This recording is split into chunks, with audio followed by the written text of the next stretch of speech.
He's Richard Roeper, Chicago Sun-Times columnist, movie critic. He was given the early access to The Last Dance, the 10-part ESPN docuseries about the 1990 Bulls.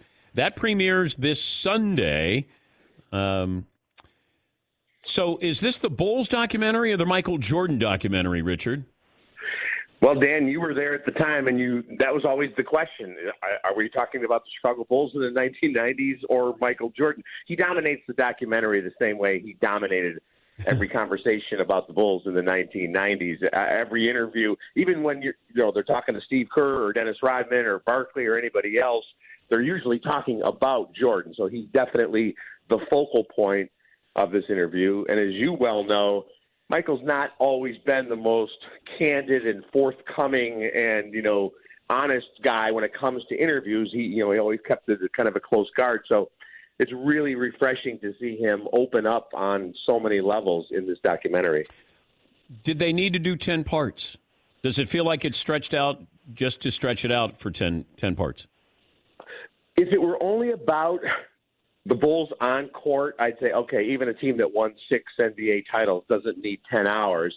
But when you look at the off-court soap opera that went on through the 90s, from Michael's gambling problems to the tragic murder of his father, to Jerry Krause saying organizations win championships, not only players, to the Dennis Rodman circus, to Michael retiring in the middle of his peak to play baseball, there's so much material there, Dan. I mean, it actually doesn't feel like it's stretched out at all. How deep do they go into Jordan's gambling?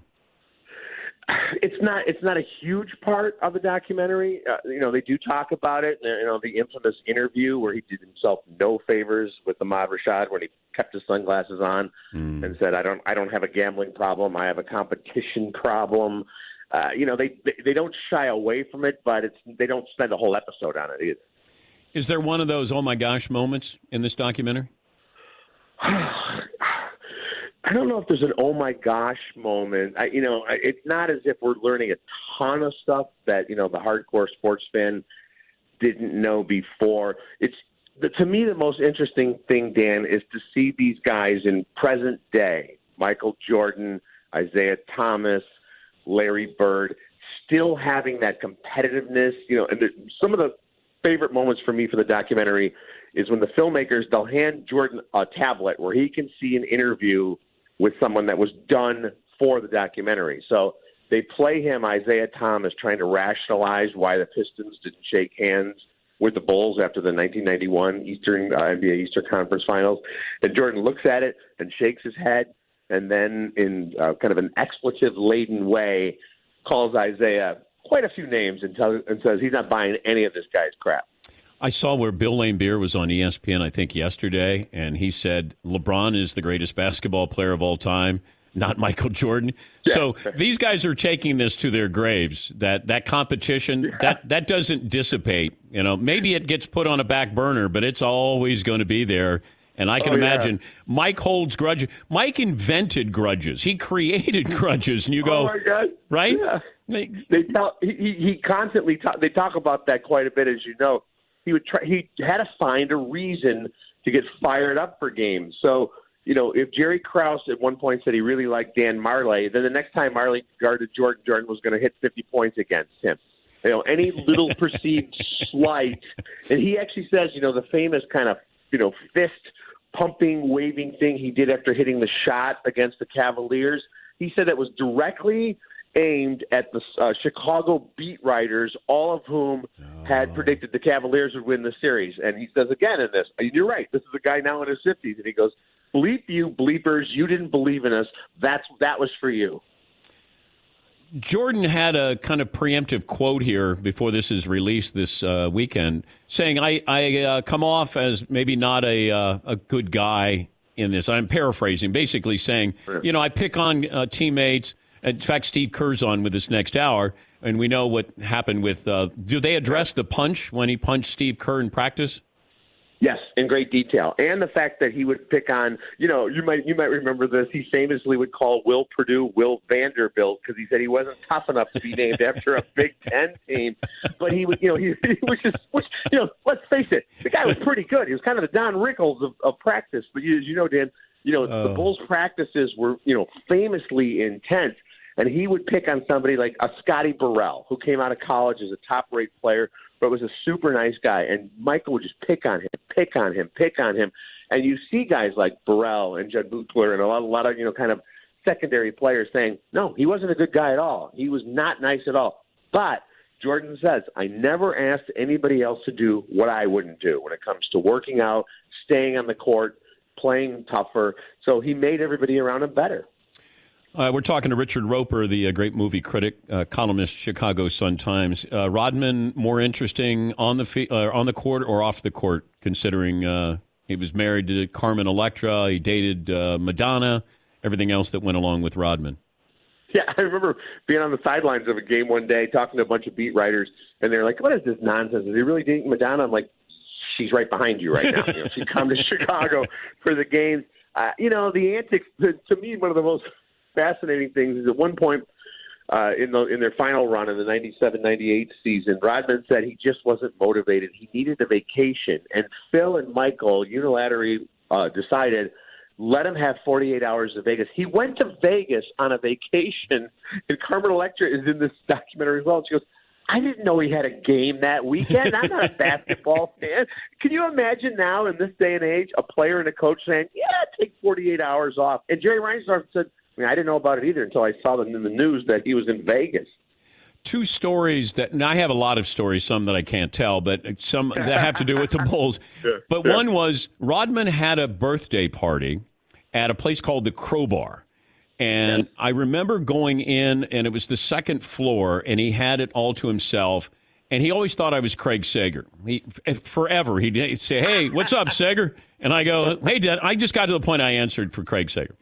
If you went to the bar to get a beer, the bar was full of kamikazes. So there's no place for anything else other than if you went to the bar, you had to do a shot. And then Dennis would do a shot. And he had a Chicago police uniform or shirt on. And I remember I left at 4 a.m. He had a game the next night. So Rodman was there when I left the Crowbar. I get to practice. They have a shoot around at like 10 o'clock or 11 o'clock. I see Judd Bushler and Steve Kerr, and they go, here, you ran into Dennis last night. I go, is he here? And he goes, oh, yeah. And he's down at the other end running around like a madman. And I think he had 18 rebounds that night in the game. And the other one was, I'm at a game against Seattle in the NBA Finals, and I'm covering Seattle's huddle for ESPN Radio. And I see the conversation that they were having with, like they were arguing in the huddle. Jordan was yelling and everybody was yelling, and Phil just was standing there. And Phil finally goes, and he said something like shut up or whatever.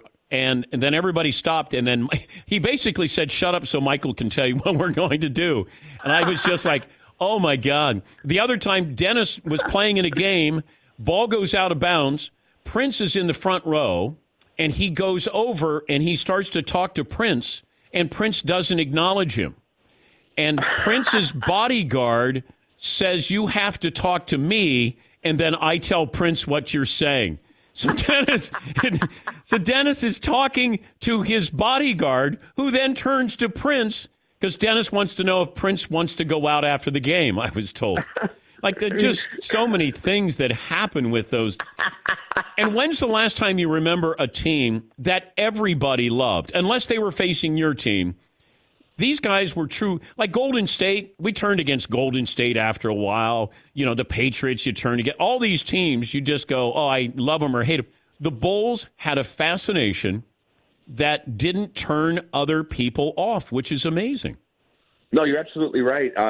Remember when Jordan came back and went to Madison Square Garden, and there were signs on Broadway in New York welcoming Jordan back. And there's a great, segment in the documentary where the Bulls went to Paris, one summer, and the French media were going. I mean, it was insane. And Michael wears a beret. That's his way of acknowledging that he's in Paris. So it really was. And I know the younger folks are sort of like, oh, there's not a lot of great teams like the Patriots. But Dan, what you're saying is true. The universal love and respect. And Magic Johnson gives a beautiful quote in the documentary where he's like, losing to the Bulls was still an honor, to Michael Jordan and the Bulls. That was a different level. You didn't feel bad. You held your head up high if you lost to the Chicago Bulls at that time. And I still look back on the role that Jerry Krause played and like who was more responsible for the Bulls being great. And I don't know if it came down to Phil versus Jerry Krause or Michael versus Jerry Krause. But Jerry Krause, the GM, helped build the team, and he was going to disassemble it, take the wrecking ball to it. How do they address that? Why was it the last dance? Why didn't they stick around and try to make one more go of it? Yeah, that's a central theme of the documentary, and I do agree with you. I think, Jerry Krause, and Steve can talk about this, Steve Kerr, but he was his own worst enemy. But I think he is unfairly maligned for, a few comments, because when you look at what he did building those teams, people forget Pippen was actually drafted by Seattle, but the Bulls had orchestrated this trade for him. He found Horace Grant. He always found the perfect guys. Jordan and Pippen were the only two guys who were on all 6 of those teams. He always found a guy. Okay, we need a veteran. We're going to get Bill Cartwright. We lost Horace Grant to the Magic. We're going to bring in a rebounder and Dennis Rodman. We don't have Paxson anymore. We got Steve Kerr. He always figured out a way to put the perfect pieces in place. He's also the guy that recommended to Reinsdorf that they bring in this guy named Phil Jackson, who was in the outer edges of organized basketball, and they brought him in as an assistant, and then eventually, he became, the head coach. So, Krause, unfortunately, is not remembered well, and he said the wrong things, and he did. He wanted to dismantle that team probably a year early. To tell Phil Jackson before his final year, even if you go 82-0, you're not coming back, that's insanity. Because it couldn't have been monetary reasons, could it? Because Mike was making about $30 million a year. But, for so many years, Mike was the 4th, 5th, or 6th highest paid player on his own team. He made so much money from Nike. But I didn't understand, was it ego to say, hey, I can do this with another team and another coach? Or was it money? It was definitely ego. It wasn't about money. It was definitely about ego, about why are these, it happens in our business sometimes too, where a program director doesn't understand why the host is getting all the attention when he built the radio station. And Jerry Jan's laughing. He doesn't know what I'm talking about there. That's never happened. But, I think, unfortunately, Jerry just, he didn't get any credit, he wanted that. And you're absolutely right, Jan. He wanted to, get rid of Phil Jackson, say goodbye to Michael, and start all over again with Tim Floyd and rebuild the dynasty. And we all know how that didn't work out. Great stuff, Richard, as always. Thanks for joining us. We look forward to watching it. Thanks, Dan. That's Richard Roeper.